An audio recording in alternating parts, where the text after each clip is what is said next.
आज जिस खबर पर हम बात करेंगे दरअसल वो पूरे हिमाचल की कब्र खोदने वाली है। अब डंगा बैठ रहा है, नीचे से जमीन खिसक गई है और ये हवा में लटका हुआ है। ठीक इसी पहाड़ के ऊपर महामहिम दलाई लामा का जो रेजिडेंस है, जो महल है, वो है। नीचे ही खतरा मंडरा रहा है, जहां पर इंटरनेशनल जो फिगर है वो रहती हैं। पत्थर तो आप लोगों ने कस दिए, लेकिन आप लोगों को कौन कसेगा। इसी सड़क के ऊपर अभी आपको नजर आ रहा होगा कि सीवरेज के ढक्कन है जो भी लगे हुए हैं। और एक डंगा बता रहा हूँ, इसके साथ एक नीचे डीसी साहब के जो रेजिडेंस है उसके साथ भी एक डंगा बन रहा है। ये डंगे लगातार बैठ रहे हैं और इसके लिए जिम्मेदार नगर नियोजन विभाग, इसके साथ जो हमारा नगर निगम है और ये स्मार्ट सिटी के लोग। मैक्लोडगंज का अपना लोड, जो यहाँ पर अंधाधुंध कंस्ट्रक्शन होगी उसका लोड। बड़े बड़े पेड़ ध्वस्त हो चुके हैं, लेकिन दरअसल इन पेड़ों की शक्ल में अफसरशाही, अपनी अफसरशाही की सोच, अपनी व्यवस्था की लाश गिरी हुई नजर आती है। ऑनरेबल जितने भी हैं वो ये बताएं कि आज तक इस मैक्लोडगंज के लिए आपने कितने सर्वे करवाए, और अगर करवाए तो उनकी क्या रिपोर्ट आई। अगर वो रिपोर्ट आई तो उसके ऊपर आपने इम्प्लीमेंटेशन क्या की। दुआ करने का रास्ता है कि दुआ कीजिए कि बरसात वैसा कहर ना बरपाए। अभिवादन स्वीकार करें, मैं उदय पठानिया, और धर्मशाला वालों आप खतरा स्वीकार कर लें, क्योंकि आपके सिर के ऊपर ऐसा खतरा मंडरा रहा है जिसकी आपने कभी कल्पना भी नहीं की होगी। आज जिस खबर पर हम बात करेंगे दरअसल वो पूरे हिमाचल की कब्र खोदने वाली है, और पूरे तथ्यों के सहित आपके सामने उस हकीकत को रखेंगे। तो मेरी गुजारिश रहेगी कि पूरे जो हमारा ये खबर का पैकेज है इसके साथ जुड़े रहिएगा। मेरे साथ विशाल हैं। विशाल, जरा सबसे पहले वो पोर्शन दिखाइएगा। इस वक्त हम किरपू मोड़ पर हैं और जो डंगा बैठ रहा है, नीचे से जमीन खिसक गई है और ये हवा में लटका हुआ है। अब यहीं से आगे का जो खबर का सफर है उस पे चलते हैं, और खबर का सफर नहीं कहना चाहिए, ये दरअसल हमारी खबर का सफर है।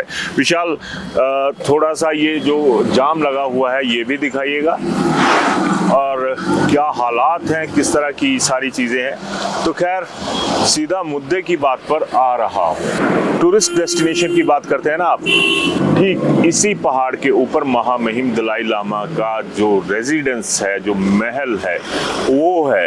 यानी उस चोटी के नीचे ही खतरा मंडरा रहा है, जहां पर इंटरनेशनल जो फिगर है वो रहती हैं, और यहाँ पर अगर कोई हादसा हो गया तो बहुत बुरा होगा।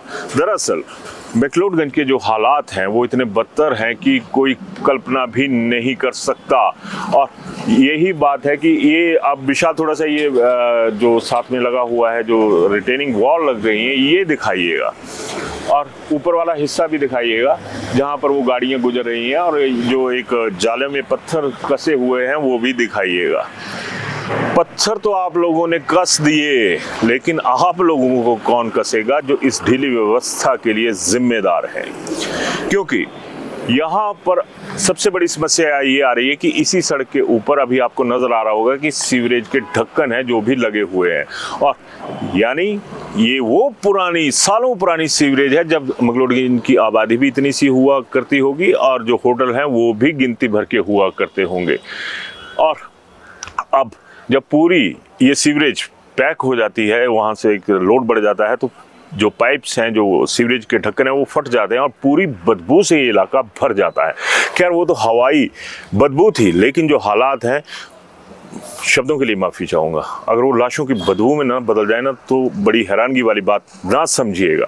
दरअसल जब भी ये मुद्दा उठता है तो हम पीडब्ल्यूडी विभाग को अपने कटघरे में खड़ा कर लेते हैं कि पीडब्ल्यूडी विभाग की नालायकी है, लेकिन असल में इस जो एक डंगा बता रहा हूँ, इसके साथ एक नीचे डीसी साहब के जो रेजिडेंस है उसके साथ भी एक डंगा बन रहा है।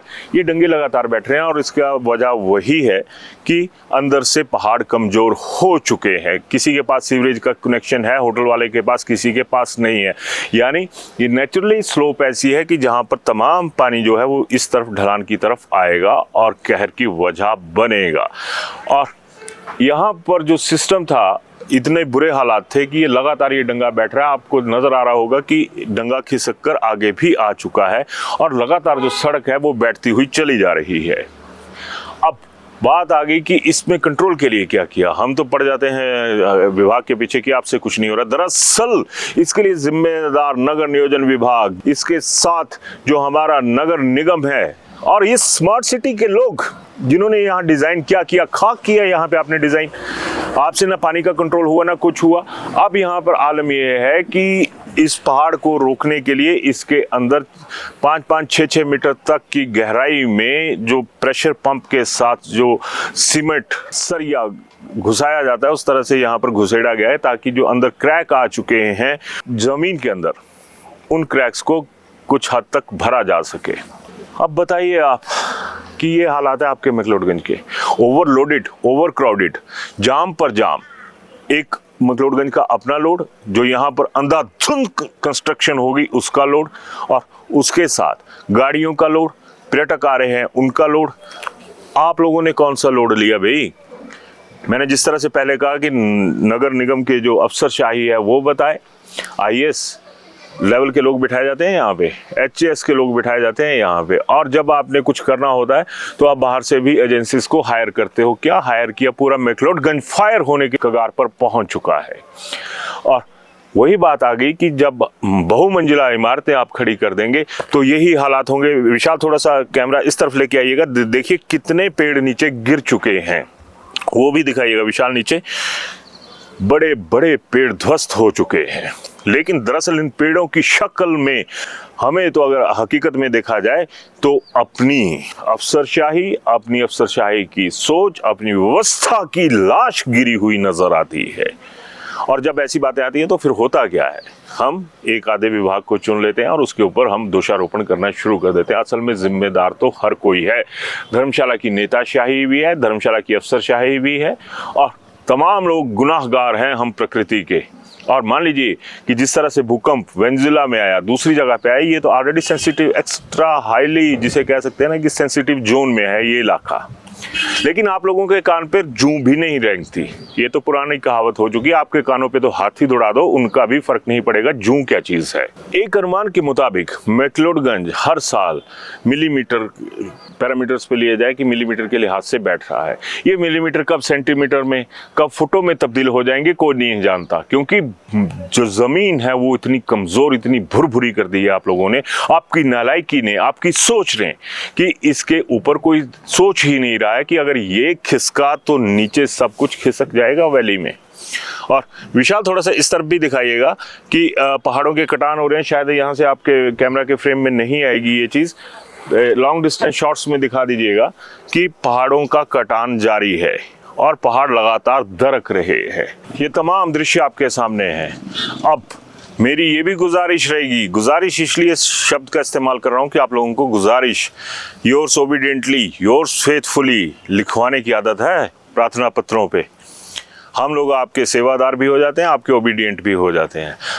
इसीलिए मैंने गुजारिश की है, योर्स फेथफुली कहकर बात कर रहा हूँ कि ऑनरेबल जितने भी हैं वो ये बताएं कि आज तक इस मैक्लोडगंज के लिए आपने कितने सर्वे करवाए, अगर वो सर्वे करवाए तो किन बिंदुओं पर करवाए, और अगर करवाए तो उनकी क्या रिपोर्ट आई, अगर वो रिपोर्ट आई तो उसके ऊपर आपने इम्प्लीमेंटेशन क्या की।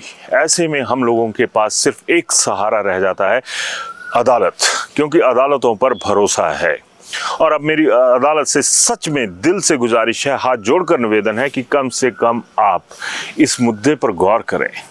यहाँ पर देखें कि कितने लोगों का जो इंटरेस्ट है, लाइफ इंटरेस्ट है, वो खतरे में आ चुका है। प्लीज़ जो माननीय अदालतें हैं, माननीय न्यायाधीश हैं, वो ज़रूर इस मुद्दे पर सू मोटो लें, क्योंकि अब उम्मीद आपसे है।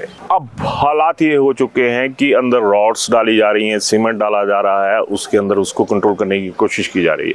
और जो धर्मशाला में ठीक मेरे से नीचे जो DC रेजिडेंस है उसके साथ जो पहाड़ बैठ रहा है, उसमें पहली बार 3.5 मीटर खिसका, दूसरी बार 4.5 मीटर खिसका, अब 5.5 मीटर तक वो पहाड़ दरक चुका है, यानी वो जगह बैठती जा रही है।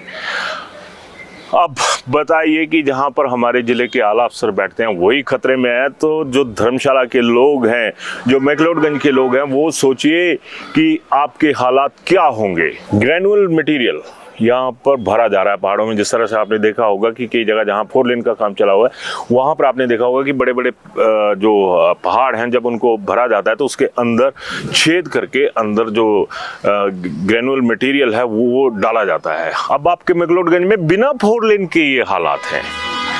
अब सोचिए कि अगली बरसात में क्या होगा। लगातार आम आदमी चीखता है कि भैया ये सब कुछ सही नहीं हो रहा, लेकिन जो खास आदमी है वो सोए रहते हैं, उनके को कोई फर्क नहीं पड़ता कि कहां पर क्या हो रहा है। अब लास्ट में मैं आप लोगों के सामने सवाल छोड़ रहा हूं, आप जवाब दीजिएगा कि ये हालात हैं तो आपकी हालत क्या होगी। ये तमाम चीजें ऐसी हैं जहां पर प्रकृति माँ का जो सत्यानाश था वो आप लोगों ने करके रख दिया, और इसमें आपकी सोचने के ही काम नहीं किया। आप बताइए, आपका जो लाखों का करोड़ों का सैलरी बजट जाता है, उसके एवज में आपने मैक्लोडगंज को क्या दिया? आप लोगों को एक बहुत बढ़िया जगह पोस्टिंग चाहिए होती है, और सरकारें आपके जुगाड़ तंत्र के आगे एक तरह से झुक के या कि ये कहें कि लंबे बढ़कर आप लोगों को इस सबसे बड़े अहम जिले का जिम्मा दे देती हैं। अब आप लोगों के पास सिर्फ एक दुआ करने का रास्ता है कि दुआ कीजिए कि बरसात वैसा कहर ना बरपाए जो कहर जिंदगी को निगल जाए। फिर मत कहिएगा कि हमारी टूरिस्ट डेस्टिनेशन है धर्मशाला, ये सरताज है आपका ये मैक्लोडगंज, और मैक्लोडगंज के जो हालात हैं वो भी आपके सामने हैं। जाम सिटी बन के रह गई।